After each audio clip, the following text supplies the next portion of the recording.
자, 오늘 하나님께서 주신 말씀으로 믿고 마가복음 2장 1절 이하의 말씀을 몇 절 읽어드리겠습니다. 수일 후에 예수께서 다시 가버나움에 들어가시니 집에 계시다는 소문이 들린지라 많은 사람이 모여서 문 앞까지도 들어설 자리가 없게 되었는데 예수께서 그들에게 돈을 말씀하시더니 사람들이 한 중풍병자를 4사람에게 메워가지고 예수께로 올세 무리들 때문에 예수께 데려갈 수 없으므로 그 계신 곳에 지붕을 뜯어 구멍을 내고 중풍병자가 누운 상을 달아내리니 예수께서 그들의 믿음을 보시고 중풍병자에게 이르시되 작은 자야 네 죄 사함을 받았느니라 하시니 아멘. 자, 저는 여기 마가복음 2장 1절 이하의 말씀을 가지고 믿음을 보증 삼아 이런 제목으로 말씀을 전하면서 하나님께 주신 은혜가 넘치시기를 예수님의 이름으로 간절히 축원을 드리겠습니다. 여러분요, 우리가 은행에 가게 되면 말이죠, 돈을 빌리려도 이제 은행에 가는 경우가 많이 있지요. 근데 은행에 가서 말이죠, 돈을 빌리다 보면은 이 은행원들이 말이죠, 뭐 서류를 뒤적뒤적 데려가다가 무슨 얘기를 하냐면은 이게 여기 이 돈을 빌려줄 수가 없다고 그렇게 이야기를 합니다. 뭐 당신의 월급 상태나 여러 가지 상황에 봐서 돈을 빌려줄 수가 없다고 이야기합니다. 그러면서 은행이 하는 얘기가 뭐냐면 당신은 자격이 안 돼서 돈을 빌려줄 수 없는데 보증을 세우세요. 집이나 이렇게 건물 같은 거 보증을 세우든가 아니면 뭐 사람을 세우든지 돈이는 사람을 세우든지 보증을 세우라는 거예요. 그러면 그 보증을 보고 돈을 빌려주겠다는 거예요. 그렇죠? 우리가 은행에 가면 이런 경우를 많이 이렇게 당하게 되죠. 저도 뭐 개척기회 할 때 어려울 때 은행에 가서 말이죠, 돈을 빌리려고 했더니 제 이 서류를 뒤적뒤적 그래. 아유 목사님, 뭐 다달이 나오는 돈도 없고 우리가 목사님한테 뭘 보고 말이야 이게 돈을 이렇게 대출해 줄 수가 있겠습니까? 돈 대출 어렵다는 거예요. 그러면서 은행 직원이 하는 얘기가 그런데 보증을 쓰시라는 거예요. 혹시 집이 있으면 집을 보증 삼든가 아니면 뭐 경제적으로 개치하는 형제나 누가 있으면 보증을 세우면 그거를 보고 우리가 돈을 빌려주겠습니다. 이런 이야기를 하더라고요. 뭐 보증 쓸 사람이 그때 뭐 여의치도 않고 결국 못 빌렸는데 결국 말이죠, 은행에도 가도 그 사람을 보면은 빌려줄 수 없는데 보증을 세워주게 되면 그 보증을 보고 돈을 빌려주겠다는 거예요. 그렇죠?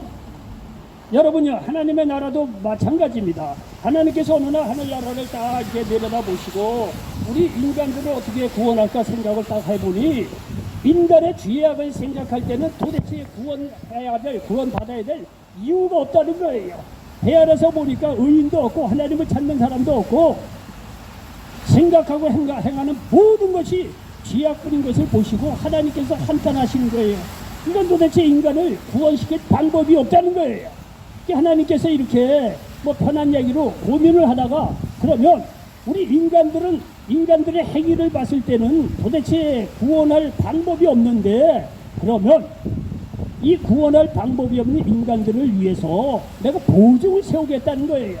그 보증을 보고 내가 인간들이 불의하고 죄악이 많음에도 불구하고 내가 구원시키겠다고 하나님께서 생각을 한 거예요. 우리 한 사람 한 사람 보게 되면 도대체 우리의 죄악으로 말미암아 구원받을 길이 전혀 없는데 대신 하나님께서 세우신 것이 뭐냐면 보증이에요. 보증.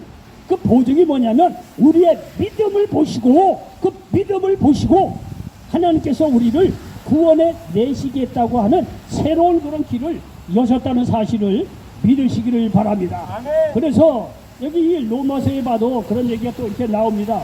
로마서 여기 3장 20절로 22절에 보니까 그러므로 율법의 행위로 그의 앞에 의롭다함을 얻을 육체가 없나니 율법으로는 죄를 깨달음이다. 이제는 율법 외에 하나님의 한 의가 나타나시니 율법과 선지자들에게 증거를 받은 것이다. 곧 예수 그리스도를 믿음으로 말미암아 모든 믿는 자에게 미친 하나님의 의는 차별이 없느니라고 말씀하고 있습니다.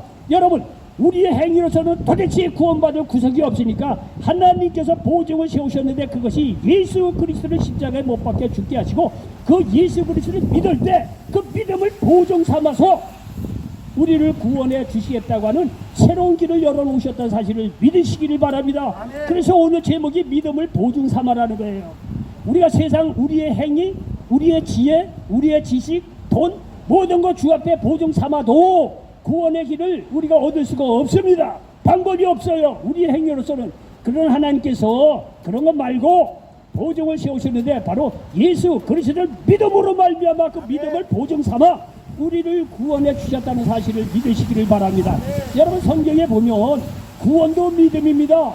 예수 그리스도를 믿음으로 구원받는 거예요. 그리고 축복도 믿음으로 이 축복을 받는 거예요. 치유도 믿음으로 치유된다는 사실을 믿으시기 바랍니다.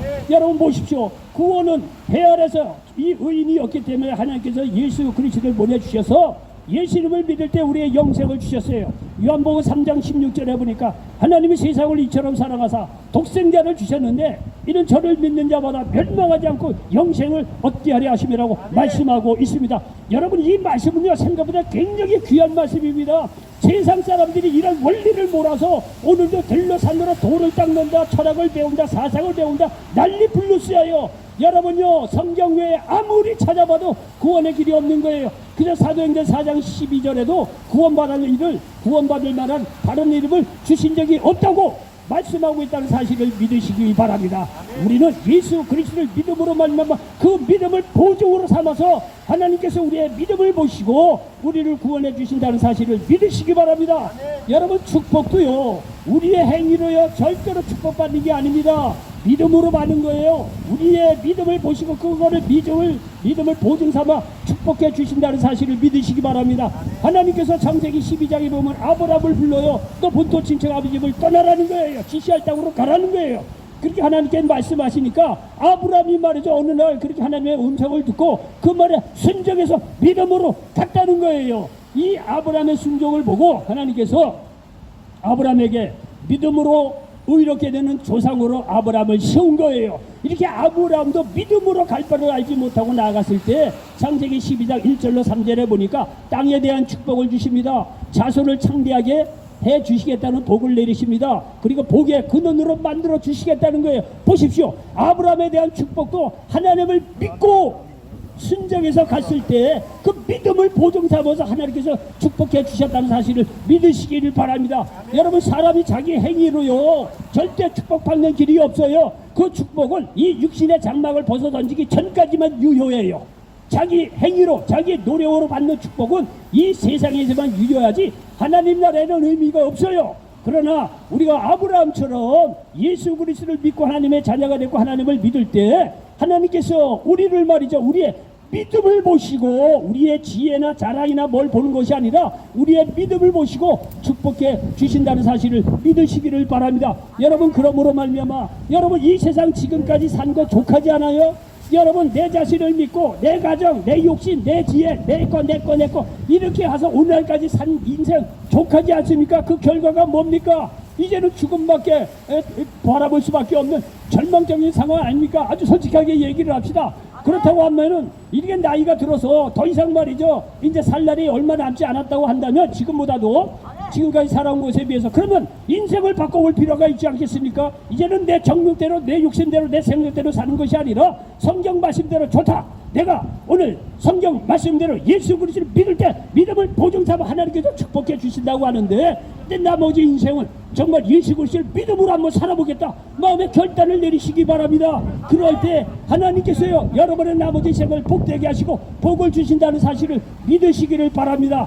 여러분요 엉뚱한 길 가지고 수십 년 살아서 고생하는 것보다 진리를 제대로 알아서 예수님 품 안에 들어와서 하나님을 믿고 살아가는 나머지 1년이라고 하더라도 그 1년이 여러분의 지금까지의 생애를 다 뒤엎을 정도로 축복의 인생이고 생명의 인생이고 놀라운 그런 인생이 된다는 사실을 믿으시길 바랍니다. 여러분요 부산 가는 사람이 목포 행피에 이 기차를 타고 거기서 아무리 서행을 해도 다 소용없어요. 일단 부산행 열차를 타야 되는 거예요. 그 안에서 부산행 열차를 타다 보면 실수하고 자빠지고 그러더라도 여러분 그 열차는 부산행 가는 거예요. 방향을 확실히 정해줘야 돼요. 축복은 하나님께서 오는 겁니다. 하나님을 믿을 때 오는 거예요. 그래서 지금까지 세상을 바라보고 살았다고 정리하시고 앞으로 내 인생은 정말 예수 그리스도 오직 예수님만 믿고 하나님 의지하고 살겠다고 마음의 결단을 내릴 때 하나님께서 여러분에게 축복 주신다는 사실을 믿으시기 바랍니다. 여러분 생각해 보십시오. 이런 믿음이 이렇게 축복뿐만이 아니라 치유도 믿음으로 온다는 사실을 믿으시기 바랍니다. 오늘 그 얘기하는 거 아닙니까? 마가복음 2장에 보니까 중풍병자 걸린 사람이 있었어요. 중풍병자 걸린 그런 사람이 있었는데 하도 딱하니까 주위의 사람들이 예수님 앞으로 데리고 왔다는 거 아니에요. 침상채로 예수의 소문을 듣고 침상채로 말이죠. 그 예수님께 데려왔다는 거 아니에요. 중풍병자 혼자서 어떻게 가겠습니까? 4명의 친구가 말이죠. 이 사람을 불쌍히 여겨서 예수님이라는 소문을 듣고 예수님 현장에 달려왔을 때 여러분 거기에 보니까 사람이 너무나 많아. 들어갈 수가 없어. 그러니까 제자들이 거기에 포기한 것이 아니라 이 사람들이 말이죠. 그 중풍병자 든 침상을 말이죠. 들러엎고 지붕 위에 올라가서 말이죠. 지붕에 구멍을 내리고 예수님 발 앞에 내려 달려 보냈다는 거예요. 그 예수님께서 그 믿음을 보시고 그들의 믿음을 보시고 이 사람의 죄를 용서해 주시고 일어나라 걸어라 말씀 한마디로 중풍병자로 고생하던 사람을 치유해 주셨다는 사실을 믿으시기를 바랍니다. 여기 보십시오. 그들의 믿음을 보시고 그랬다는 거예요. 여러분 중풍병자뿐만이 아니라 그 함께한 4사람들 믿음을 봤다는 거예요. 믿음이 연합이 되니까 중풍병자가 치유되는 놀라운 역사가 일어났다는 사실을 믿으시기 바랍니다. 여러분 이 서울역은요 완전히 온탕과 이 냉탕이 완전히 뒤섞여 있는 그런 지역이에요. 정말 인생이 포기하고 자포자기한 사람들도 있고 또 그렇지 않은 분들도 이렇게 함께하는 그런 이 공간이에요. 보니까 여기가 굉장히 보면 아주 나름대로 치열해요. 그런데 여러분 이런 속에서 예수를 믿고 여러분도 말이죠 있는 자나 없는 자나 더불어 다 믿음 안에서 하나가 돼서 서로 돕고 사랑하고 이해해주고 한 번 더 도와주고 말이죠 있는 사람은요 조그만 거라도 이렇게 된다고 한다면 이 서울역에도 뭐래요 여러분 생각보다 달리 놀라운 하나님의 나라가 이 서울역 앞에서도 이루어진다는 사실을 믿으시기 바랍니다. 여러분 우리가 지금까지 나만 생각하고 내 가족만 생각하고 그렇게 살아왔던 건 독하지 않습니까? 이제는 그렇게 살아온 거 족하지 않습니까? 그렇게 살았더니 남는 게 뭐가 있어요? 허무한 거예요. 재산이고 뭐고 다 날아가요. 예? 나머지 생각할 거는요 이제는 내일 죽나 모레 죽나 죽음만 계산하는 시대밖에 안 돼요. 그런데 여러분이 하나님의 말씀 듣고 인생을 한번 정리해 봅시다.